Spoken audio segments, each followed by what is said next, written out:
در خدمت جناب آقای بهرام نژاد هستیم، برگزار کننده دومین نمایشگاه قهوه و کافه صنایع و تجهیزات وابسته. خیلی خوشحالم. زنده اول باشید. از همه بهتون خسته نباشید میگم. ممنونم. دست مریضات میگم بسیار عالی، بسیار عالی و بسیار توانمند. نظرتون نسبت به برگزاری این گونه نمایشگاه ها چیست؟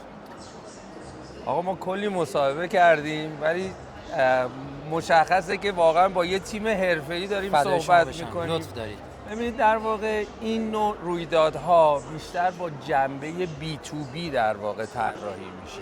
همونطوری که از اسم این رویداد مشخصه، ما قهوه و کافه رو در واقع تارگت این رویداد کردیم و خوشحالم بگم واقعا با یه افتخاری میخوام این رو بگم و از یکایک عزیزانی که در این نمایشگاه حضور پیدا کردن همینجا تشکر بکنم. واقعا آقای مهندس برندی نیست از امریکایی، از اروپایی، از چینی، از ایرانی که در واقع با کوالیتی و کیفیت متفاوت در این نمایشگاه شرکت نکرده.